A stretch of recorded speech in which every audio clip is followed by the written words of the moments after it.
A long time ago, I'm talking like 8 years ago, two friends and I, James and Sean, did something really stupid. But at the time, doing stupid things was what we did to pass the time.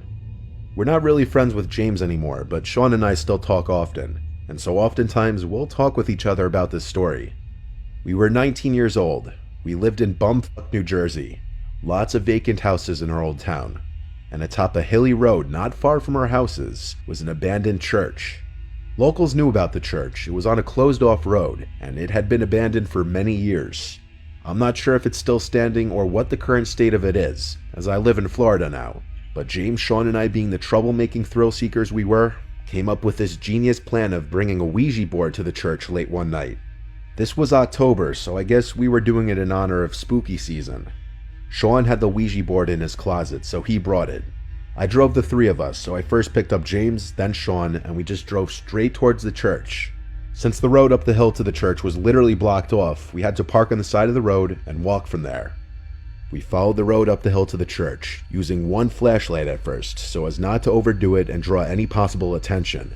But once we were atop the hill, we pretty much all three of us turned on our flashlights. The church was surrounded by woods in basically all directions, and had a gravel parking lot alongside it. The church had been broken into a million times before, and was littered with graffiti, so the big front door was already ajar. Two of us had to work together to pull it open because it scraped on the floor though. Once inside, we naturally just looked around the place with our flashlights to make sure no one else was in there. It was definitely creepy being in that place at night. Sean set up the Ouija board. Then he pulled out these 3 candles from his backpack as well, and he laughed and said it would add to the experience. He placed the 3 candles in a triangle formation around the board, and as they were all lit, we turned off our flashlights. Now the only light in the whole place was from the candles, creating a much more eerie and uncomfortable vibe. We really couldn't see more than maybe 6 feet in all directions, so we began playing with the Ouija board. Sean was doing most of the talking. At this point, I can't remember exactly what he said, but he definitely opened with "Is anybody there?" and the typical cliche Ouija board questions. The planchette started to move, and we started to laugh. I knew it was one of them doing it. I feel like it's not possible to play with a Ouija board with your friends without someone jokingly moving around the planchette. We went along with it though, and whoever was moving it spelled out a few words. As this was going on though, we heard a weird crack-type sound come from the altar of the church. Best way I could describe it is it sounded like a big piece of wood cracking in half. It was loud, and it sounded like it was done by someone. We all jumped in reaction and hurried to shine our phone's flashlights in the direction of the altar. There was no one there as far as we could see.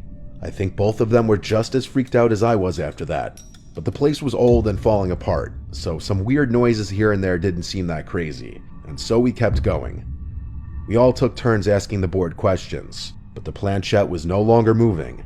I think because that crack sound freaked all 3 of us out, and now we were taking it more seriously. This went on for some time, until another sound from the altar area broke the silence again. But before we even had time to shine our lights over there again, something landed on the Ouija board, causing all of us to jump and scream. It was a rock about the size of a golf ball. All 3 of us just had our hands on the planchette 2 seconds ago, and there was no way any of us could have done that. We all 3 got up and ran back out of the church screaming, leaving the Ouija board and candles behind. We ran all the way down the hill and back to my car, and fearing we were being chased, we didn't stick around. I drove us all back to James's house, where we just sat in the car for a good half hour talking, wondering what exactly just happened. Sean is very religious and superstitious as well. He was confident we had reached a spirit of some kind. I don't really believe in any of that stuff. I believe there was someone else in the church with us, which I find to be equally terrifying. Sean went back to the church the next day with James to get his Ouija board back. And to make things even stranger, the Ouija board was missing, but the candles were still in place. When they saw it was missing from the entrance, they decided to just leave right away.